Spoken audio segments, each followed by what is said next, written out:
Nossa conversa hoje vai ser um bate-papo rapidinho, né? Nós vamos só abrir e pontuar algumas coisinhas. Mas é interessante esse tempo, né, de janeiro, fevereiro, muitos irmãos estão de férias, né, alguns viajando, convivendo com alguns familiares, né, outros vindo de longe para se achegarem a seus familiares que estão morando aqui, né? Então, é uma realidade onde muitos descansam um ano inteiro de trabalho, né, um ano inteiro de funções com que venhamos carregando e fazendo durante todo esse tempo. E é interessante que quando eu busquei ao Senhor algo para poder a gente conversar e compartilhar, isso bateu muito forte no meu coração. A nossa realidade diária, do nosso dia a dia, o quanto das nossas funções nós dedicamos de convívio ao Senhor. E eu não estou dizendo somente a simplicidade de separar um tempo para ler a palavra ou de orar, mas em meio às outras funções com que temos durante o nosso dia, quantas vezes buscamos ao Senhor? Quantas vezes recorremos ao Senhor ou lembramos do Senhor em meio às funções com que temos durante um dia, né? Quantas vezes recorremos ao reino do Senhor e recorremos ao Senhor no nosso dia a dia, como se fosse algo natural da nossa convivência com Ele. Não somente o tempo com que separamos de exclusividade com Ele, mas o quão Ele é presente no nosso dia a dia, nas nossas necessidades, nos problemas com que temos que resolver, quanto disso apresentamos ao Senhor, quantos disso abrimos a possibilidade para que o Senhor participe das coisas dos nossos dias, nossos problemas diários, o quão temos nos envolvido com a presença do Senhor e com a manifestação do seu reino, na simplicidade do dia a dia.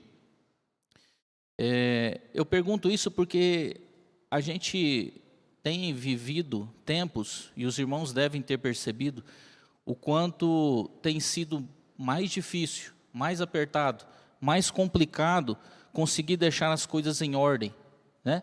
Manter as coisas em ordem, manter a casa em ordem, manter as coisas em dias tem se tornado mais complicado dia após dia. Parece que antigamente a gente conseguia fazer uma coisa de cada vez, hoje nós temos que fazer 10, 15 coisas ao mesmo tempo para conseguir administrar aquilo com que a gente precisa. Para que a gente chegue no final do dia com pelo menos uma parte dos nossos deveres estando concluídos.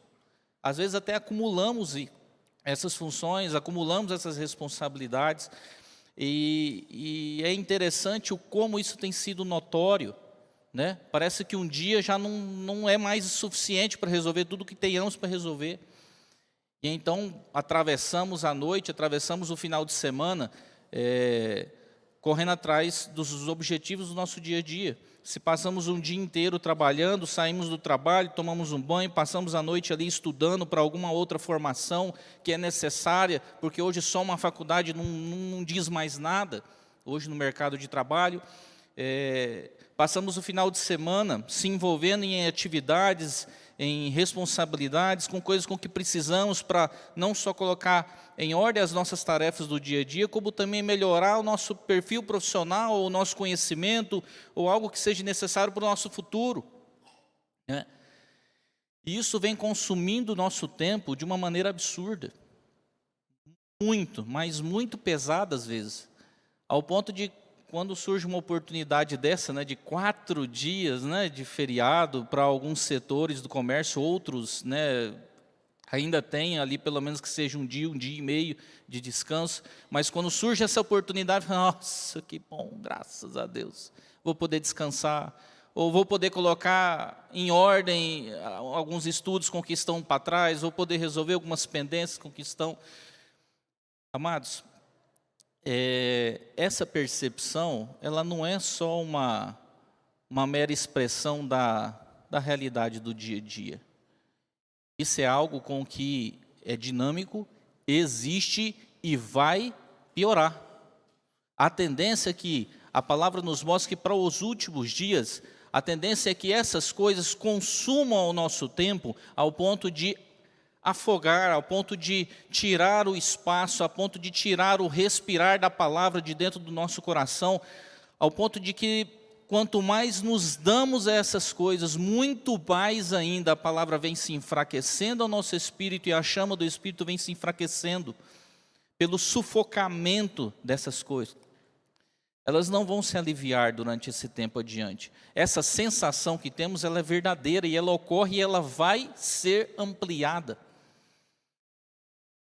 O que me preocupa, que é o que eu venho compartilhar um pouco sobre essa preocupação que tem em meu coração, é o que nos espera nos dias que virão à frente. E o quanto dessas coisas com que virão à frente, a palavra já tem nos alertado. Porque ao mesmo tempo com que nós vamos passar por épocas difíceis, ao mesmo tempo o Espírito já vem trabalhando isso em nossos corações, nos preparando para que, ao entrar nesse ambiente, não tenhamos surpresa, mas simplesmente a constatação daquilo com que a palavra já vinha nos ensinando. Isso não é uma simples sensação, é uma realidade pura e verídica, de que as coisas vão tomando o nosso tempo. E se nós deixarmos, se mantermos uma simples postura passiva, já estaremos sendo engolidos por essas coisas. Porque no reino não se toma o reino do Senhor pela mornidão. Não se toma o reino do Senhor pela passividade.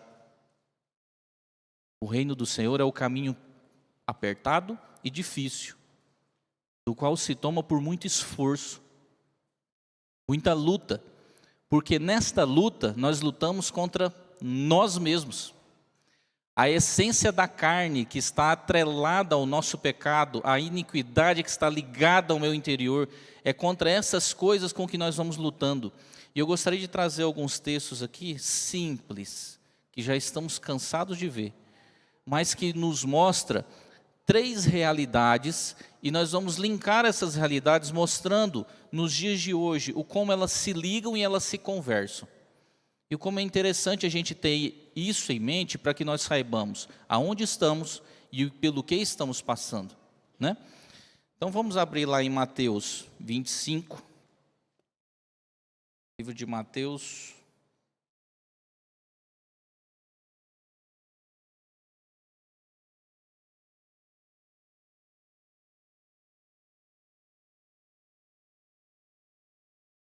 E aqui em Mateus 25, está o Senhor ensinando através da história das virgens sábias e as virgens tolas, né?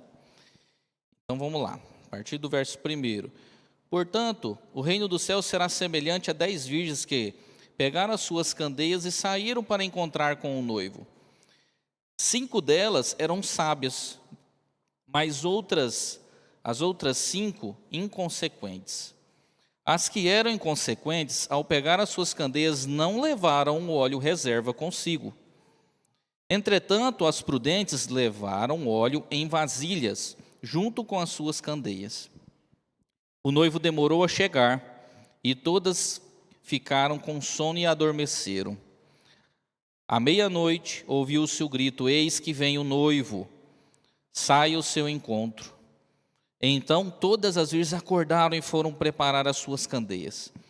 As insensatas recorreram às sábias: dai-nos um pouco do vosso azeite para que as nossas candeias então não se apaguem. Porém as sábias responderam: não podemos, pois assim faltará tanto para nós quanto para vocês. Ide, portanto, aos que vendem e comprem.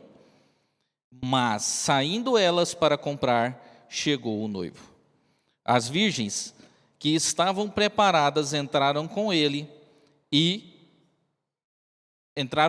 para o banquete de núpcias, e a porta foi fechada. Mais tarde, todavia, chegando as virgens imprudentes, clamaram: Senhor, Senhor, abra a porta para que nós podemos entrar.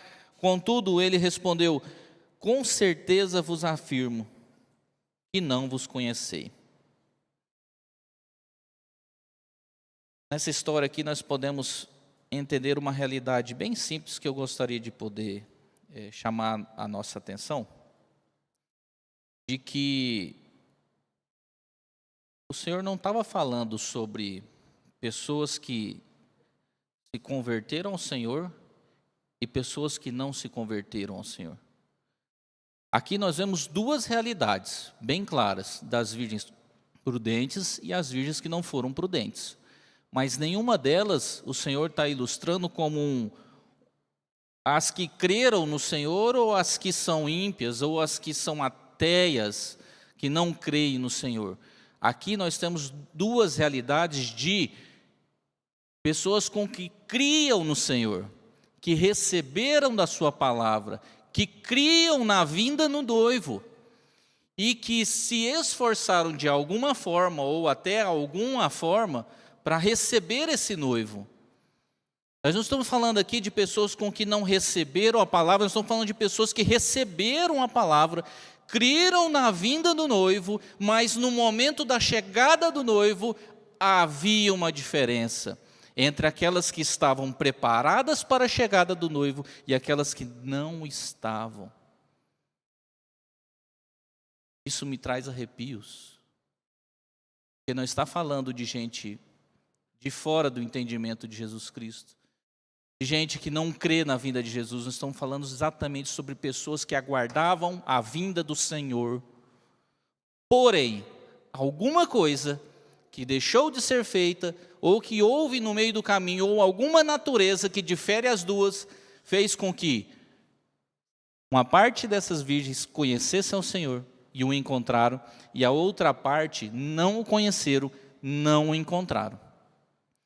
E por mais com que essas 5 inécias, elas tentassem copiar as atitudes das outras 5, que eram o quê? Ir lá e comprar mais óleo, e voltar e bater a porta, como se elas confiassem de que aquilo com que foi feita salvariam, como se as obras pudessem salvá-las e tirá-las daquela situação, porém não foi possível.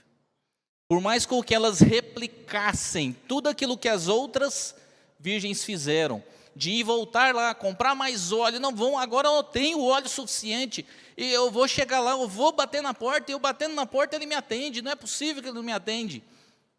Não atendeu. Nunca vos conheci. Não conheço. Isso começa a mostrar uma realidade em que possivelmente as outras 5, ao invés de buscarem o reino, buscarem entrar no reino, buscar as coisas, as bênçãos e todas as outras coisas que são consequências da vida com Cristo, buscavam o próprio Cristo. Coisas com que as outras, e nessas se fossem mais prudentes em buscar ao próprio Senhor, o conheceriam em uma realidade em que mudaria sua natureza e não buscariam mais só as coisas ou consequências, ou só a entrada do reino, mas sim o próprio noivo. A gente consegue ver duas realidades que não estão distantes da nossa. Duas realidades que estão extremamente ligadas ao nosso dia a dia. Não são pessoas que não conheceram a Cristo, são pessoas que ouviram da palavra, ouviram que o noivo ia vir, foram até lá aguardar a chegada do noivo. Porém, uma natureza não conseguiu chegar até ele, a outra natureza conhecia o Senhor, conhecia o noivo. E aí, nós temos outro texto em Marcos, capítulo 4. Vamos dar uma olhadinha nele.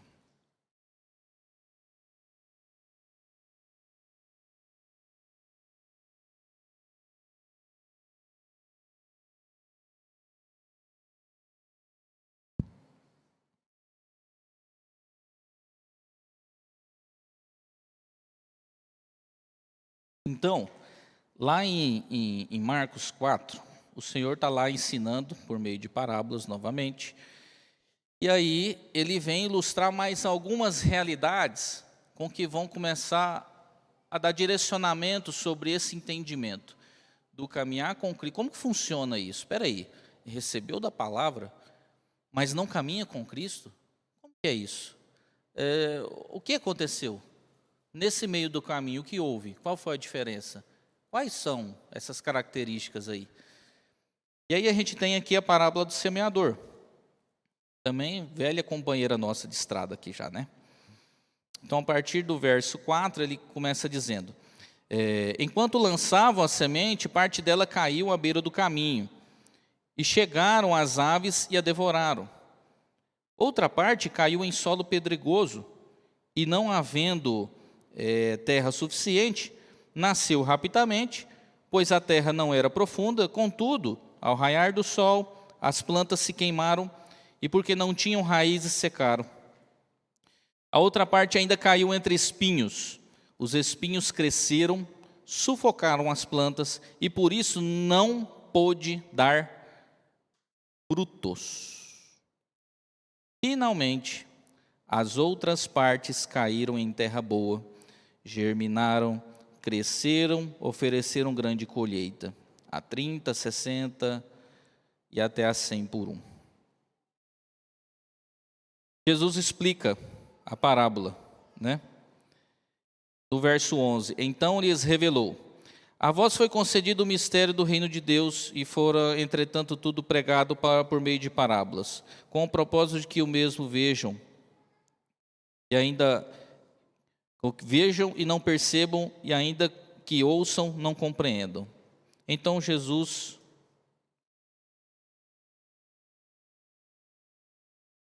é aqui mesmo, né? Então Jesus questionou: se cumprides a essa parábola, podereis entender a todas as outras? O semeador semeia a palavra. Algumas pessoas são como a semente à beira do caminho, onde a palavra foi semeada. No verso 15, tá? Mas assim que ouvem, Satanás vem e toma a palavra nelas semeadas. Assim também ocorre com o que foi semeado em solo pedregoso. São as pessoas que ouvem a palavra, logo recebem com alegria. Entretanto, visto que não têm raízes a si mesmos, são poucos perseverantes. Ao surgir algumas tribulações e perseguição por causa da palavra, rapidamente sucumbem. Outras ainda, como a semente lançada entre os espinhos, escutam a palavra, porém, quando chegam as preocupações da vida, as seduções da riqueza e todas as demais ambições, agridem e sufocam a palavra, tornando-a infrutífera. A palavra morre? Não, né? Nas outras realidades, a palavra seca, morre, nem mesmo nasce, né? Interessante que aqui ela nasce, não morre, mas fica infrutífera. Todavia, todas as pessoas que são como as que foram semeadas em terra boa, estas ouvem a palavra, acolhem-na e oferecem farta colheita, a 30, 60 e até a 100 por um. Aqui nós começamos a ver uma realidade. Nas duas últimas sementes, aonde a semente é ilustrada como a palavra do Senhor, de pessoas que receberam da palavra e provavelmente passaram por tribulações, porque a outra anterior chegou nas tribulações e ficou para trás. Se essas aqui chegaram até aqui, que possivelmente deve ter passado até por tribulações e conseguiram sustentar a palavra, o nascimento dessa palavra no solo fértil. Porém, alguma coisa mudou. E não foi algo externo, foi algo com que veio de dentro. A palavra fala que quando chegaram as preocupações diárias da vida, a sedução da riqueza e todas as demais ambições agrediram e sufocaram a palavra. Aqui nós temos fatores externos que foram autorizados por meio do desejo de entrarem adentro do seu coração. O desejo e o amor às riquezas, os cuidados da vida, todas essas coisas são coisas que batem à nossa porta. e coisas com que, de dentro para fora, manifestamos a natureza de quem nós somos. E nós já sabemos e entendemos que a nossa natureza, ela só pode ser transformada pelo enxerto de Cristo na natureza pecaminosa do homem. Não há como mudar a nossa natureza fazendo obras, a fim de que essa natureza mude. Não são as obras que vão mudar essa natureza, mas o enxerto de Cristo em nosso espírito vai fazer com que as obras passem a ser purificadas. Então aqui nós temos novamente duas realidades, e não são realidades entre o que crê no Senhor e o ímpio, não é uma realidade entre o que crê no Senhor e o ateu, não tem nada com isso. Essas duas realidades, tanto aqui quanto lá na parábola das 10 virgens, são realidades que estão próximas da nossa, de pessoas com que receberam da tua palavra, porém a sua natureza não foi transformada. O enxerto de Cristo não transformou a realidade de vida. E aí, ao invés de me alimentar da videira, ao invés de me alimentar do Senhor Jesus Cristo, de ter um relacionamento com Ele, no meio do caminho, eu acabo me relacionando com as coisas da vida e dando prioridade para elas, acabo me relacionando com o amor às riquezas, a sedução às riquezas, e acabo em algum momento se desencontrando com a nossa realidade de Cristo. Veja bem, não são as coisas feitas que vão nos transformar, mas o fato de conviver, de se alimentar de Cristo, de trazer Ele para a nossa realidade, é o que vai transformar a nossa natureza, e é essa natureza que vai ser manifesta nessas duas realidades. O que poderia mudar essa situação das 5 virgens nécias? O que poderia mudar a situação dessa quarta semente? A natureza de Cristo. Por muitas vezes até nos enganamos e pensamos, vamos começar a agir como eles, assim podemos chegar ao lugar com que eles chegarão. Mas essa matemática não funciona no reino, porque não é o por fazer que eu vou me santificar, não é por fazer que eu vou chegar até as promessas de Cristo, é de conhecer a Cristo e da realidade dele sendo enxertada em nosso espírito que vai mudar as nossas atitudes, as nossas obras serão transformadas. O que me preocupa é que a palavra fala que se é para mim produzir a 30, 60 ou a 100 por um, por que ainda não estou produzindo tal qual? Por que ainda não cheguei lá? Por falta de fazer? Ou porque talvez a minha realidade ainda não tenha sido transformada por completa em Cristo? Porque se for isso, temos muito a se preocupar.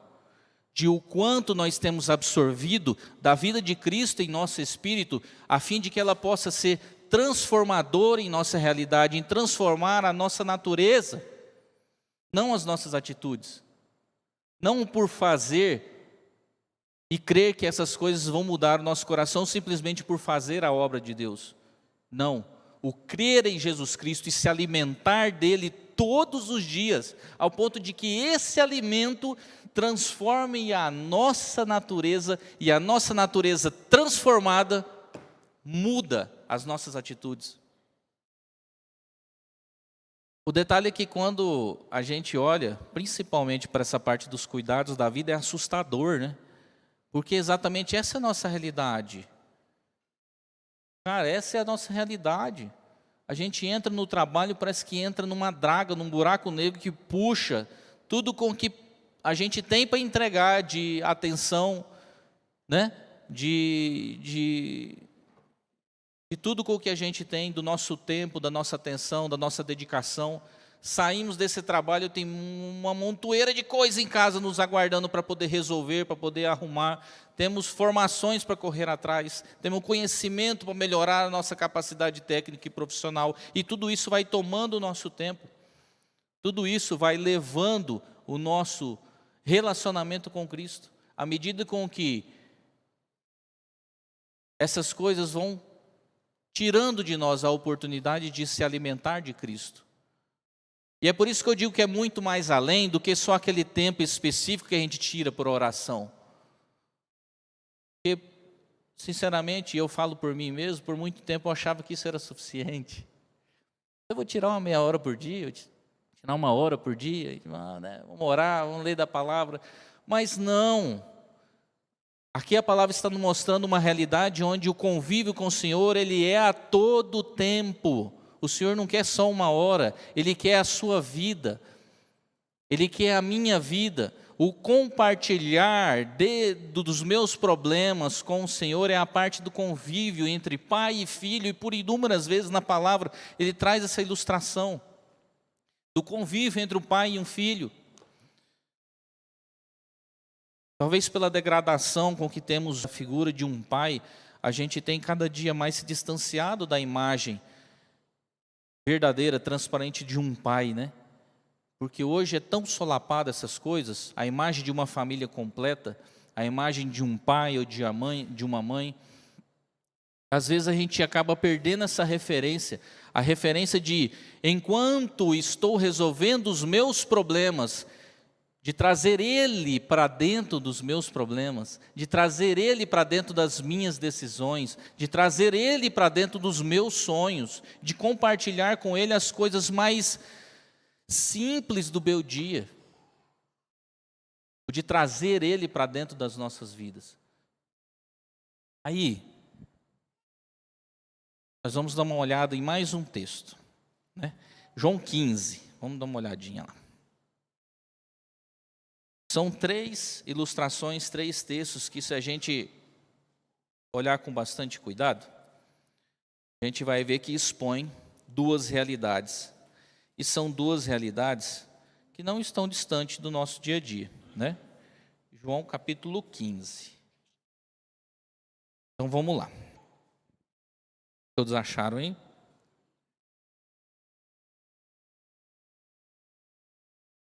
A videira verdadeira e os seus ramos, né? Eu sou a videira verdadeira, diz Jesus. O meu pai é um agricultor. Todo ramo que estando em mim não dá fruto, ele o retira. E todo aquele que dá fruto, ele limpa, para que dê mais fruto ainda. Olha que interessante o que ele vem dizer no próximo versículo. Vós já estáis limpos. Pela palavra, eu vos tenho transmitido. Pela palavra que eu vos tenho transmitido. E aí vem a prerrogativa no verso seguinte. Permanecei em mim, e eu permanecerei em vós.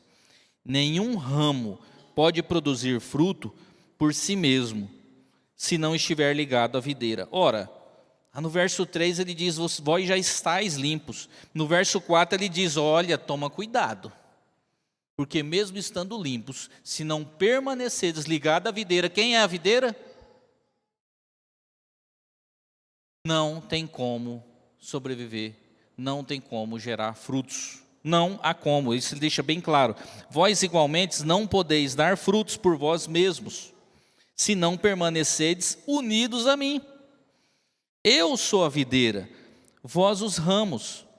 Aquele que permanece em mim, e eu nele, dá muito fruto, pois sem mim não podereis realizar obra alguma. Se alguém não permanece em mim, será como o ramo que é jogado fora e seca. Então esses ramos serão juntados e lançados ao fogo. Veja, novamente, 2 realidades.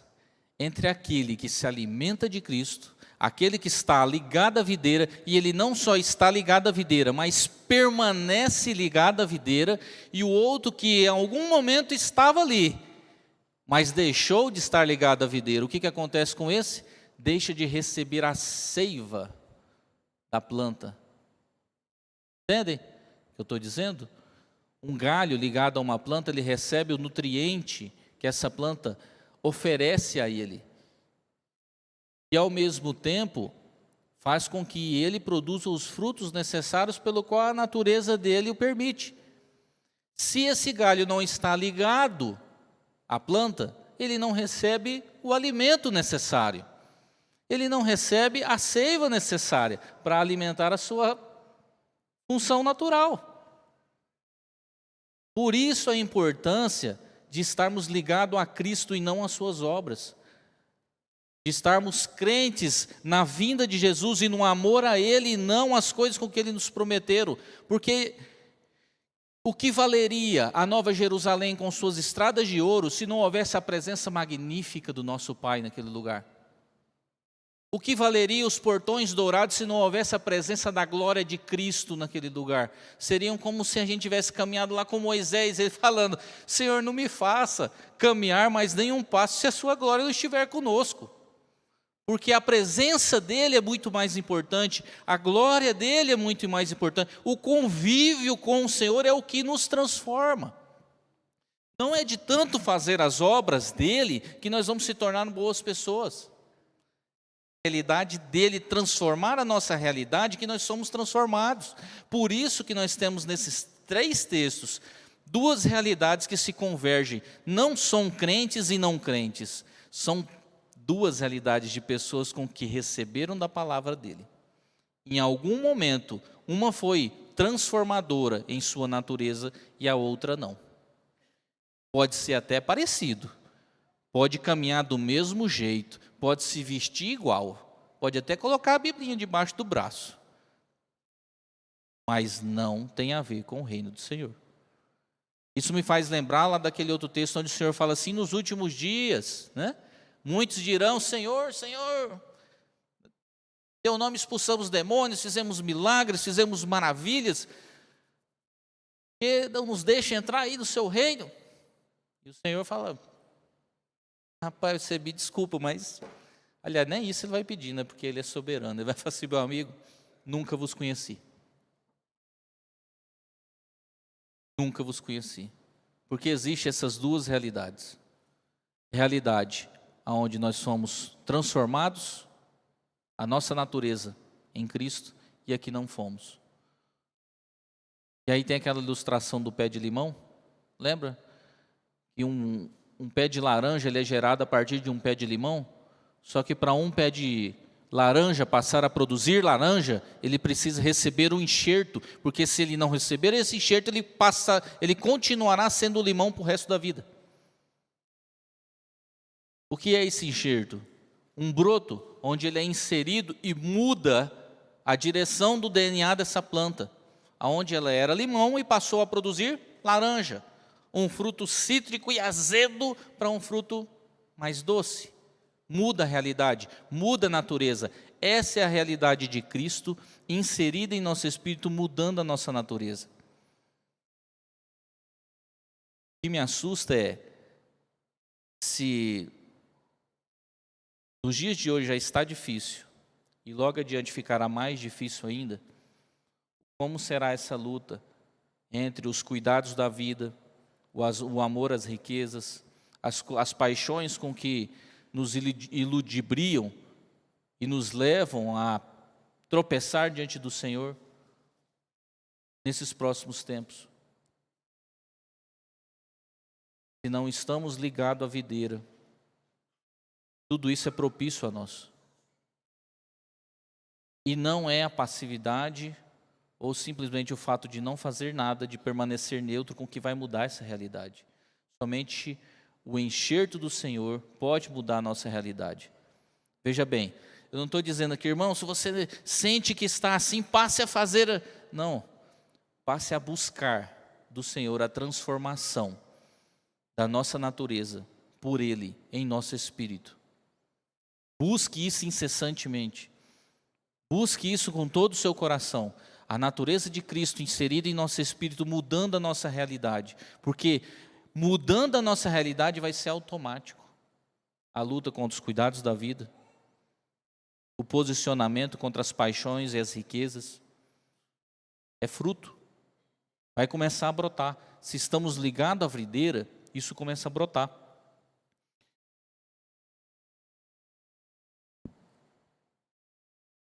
E aí, algum tempo atrás, eu gostaria de renovar isso aqui, o tanto que ele é importante para esse tempo e para as coisas com que a gente vai enfrentar adiante, né, nesse tempo. A renovação dos nossos pensamentos em Cristo. Lembra o quanto a gente, né, estudou sobre esses temas? E o quanto ela é importante para a gente na nossa renovação diária em Cristo, a renovação dos nossos pensamentos em Cristo. Então nós temos lá, Efésios 4, 22, vou pegar lá rapidinho aqui, já está acabando, tá?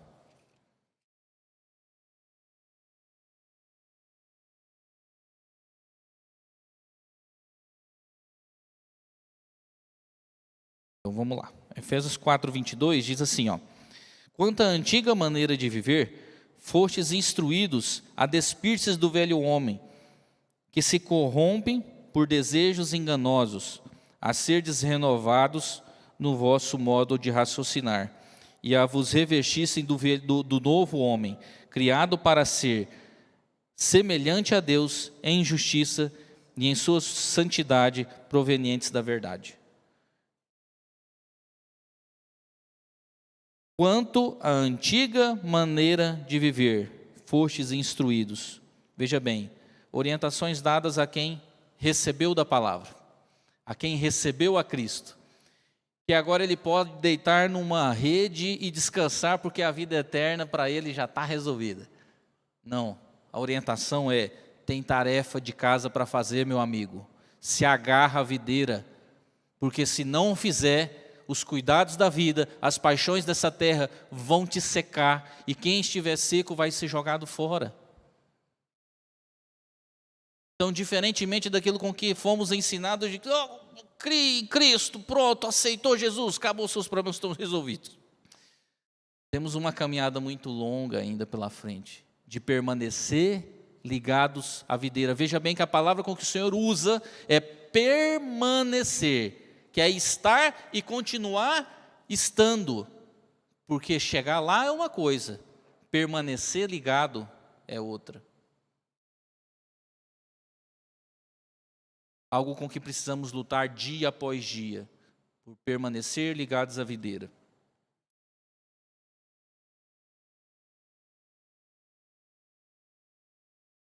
Filipenses 4:8. Um pouquinho mais à frente aí, né? 4:8.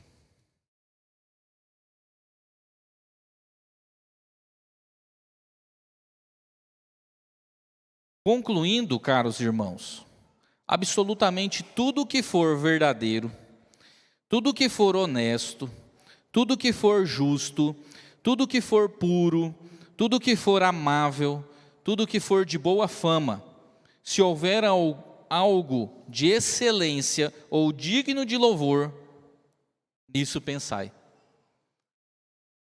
Belo exercício, para mantermos os nossos pensamentos nas coisas que são de cima, para mantermos os nossos pensamentos em Cristo, mantendo-nos dia após dia na renovação dos nossos pensamentos. Uma ótima orientação sobre como lutar contra isso todos os dias. O como permanecer em Cristo todos os dias. Ou então o como buscar a Ele. Porque Ele é quem vai fazer todas as coisas. Ele é quem vai nos instruir a isso. Portanto, Ele é quem vai nos conduzir a estar propriamente ligados a Ele.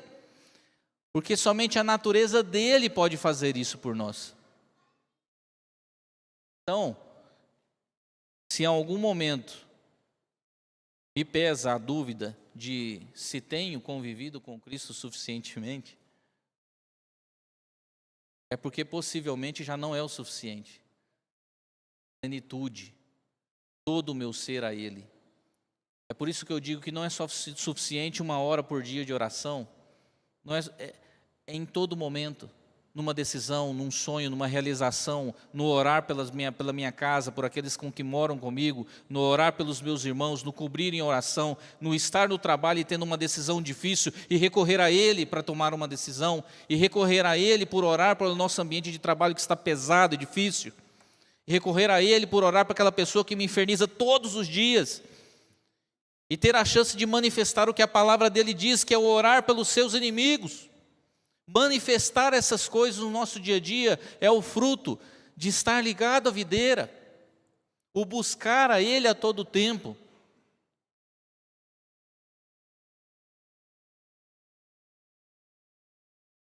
Por fim, para a gente finalizar,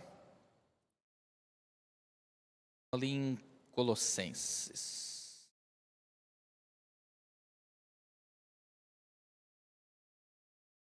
Colossenses 3, do 1 a 3.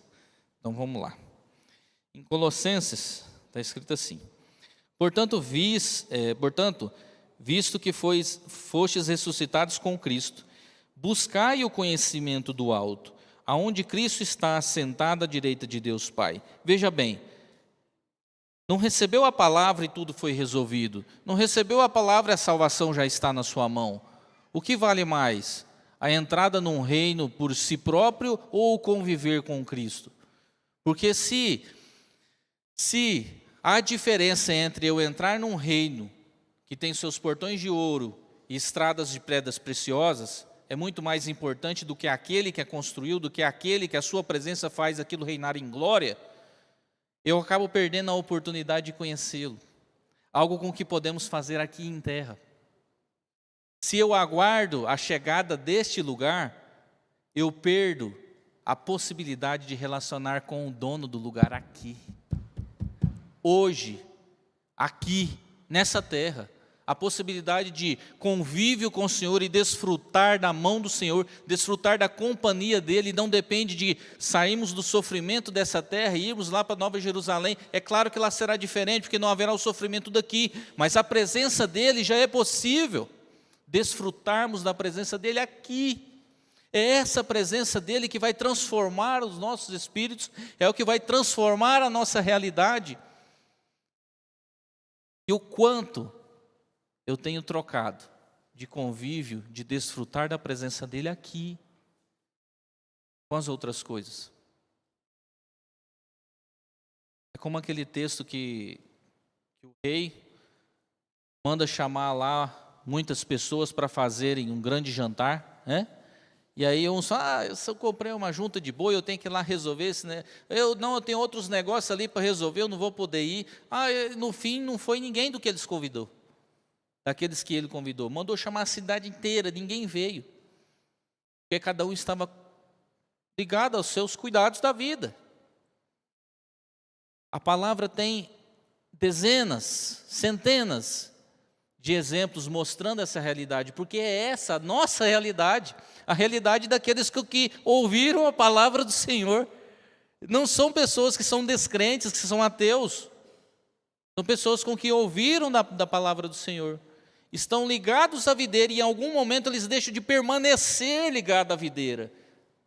Quando eu faço isso, eu seco. Porque somente a realidade de Cristo pode nos mudar.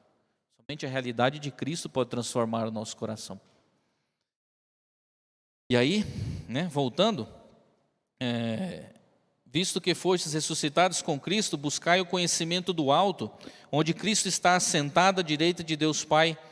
Pensai nos objetivos do alto e não nas coisas terrenas, pois morrestes e a vossa vida está escondida em Deus. Isso aqui é um belo exercício.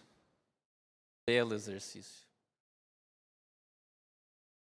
Para quando clamarmos ao Senhor para que a realidade de vida dEle possa transformar a nossa realidade de vida, para que possamos começar a viver a plenitude de Cristo, o elevar os nossos pensamentos nas coisas que estão no alto, o elevar os nossos pensamentos àquilo com que é de Cristo, porque se existe uma batalha espiritual complexa e difícil, é a que passa aqui dentro.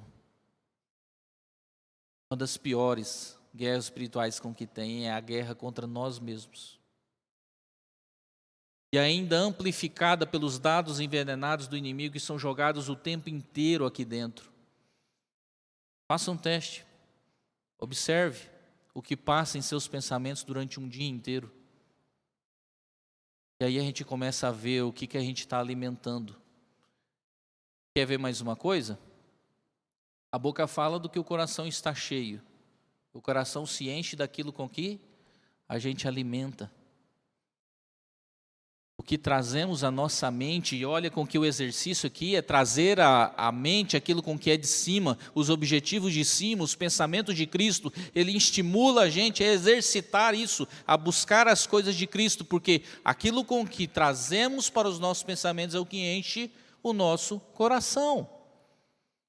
Possivelmente, as virgens inécias creram que o noivo ia vir, se prepararam para isso, mas em algum momento a natureza delas não foi transformada pela palavra. Em algum momento faltou a transformação da sua natureza. Porque se a natureza tivesse sido alterada, elas se preocupariam em estar prontas para a chegada do noivo, mesmo que ele atrasasse no nosso tempo, porque no tempo dele é o tempo perfeito, ele não se atrasa, ele chega na hora certa.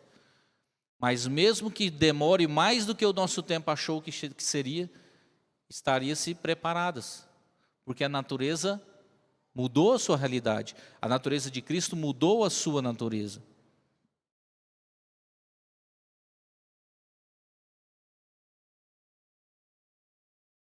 E aí, eu digo, do que tem se enchido os nossos corações?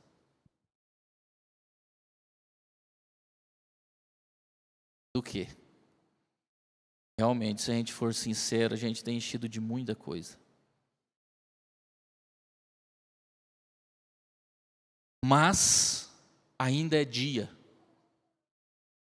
Tempo de trabalhar, porque vem a noite e não poderíamos mais fazer as suas obras. Ainda é dia, ainda é tempo e ainda há esperança de transformar os nossos pensamentos em Cristo, de transformar a nossa realidade na realidade de Cristo. Clame a Ele. Exponha diante dele a sua necessidade, exponha a sua realidade diante dele, exponha isso diante dele, porque não há ninguém que vai conseguir fazer isso por você. Não há Evandro, não há Michael, não há Silas, não há ninguém que vai mudar essa sua realidade, somente a Cristo. Só Ele pode mudar essa realidade, só Ele pode.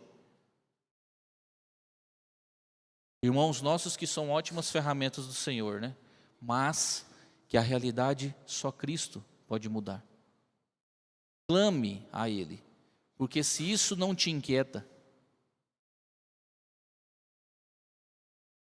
isso não inquieta o meu coração, preciso ficar muito preocupado com isso. Porque essa é a realidade com que vai mudar a nossa natureza. E veja bem, eu não estou propondo para vocês ou para a gente entrar no reino dos céus, resolver todos os nossos problemas. Eu estou propondo aqui o conviver com Cristo e conhecer da sua realidade aqui em terra, para que essa realidade mude a nossa realidade, altere a nossa realidade. Como, Adriano? Busque a Ele. Buscai o Senhor e a sua justiça, todas as outras coisas vos serão acrescentadas. Buscai o reino de Deus e a sua justiça, e todas as outras coisas vos serão acrescentadas. Ele muda a nossa realidade, não são as bênçãos. Ele muda o nosso interior, não são as promessas. Ele é o que muda a nossa vida, não só aqui em terra, mas no reino que virá. Amém? Podemos desfrutar dele hoje, não só das suas bênçãos, mas dele.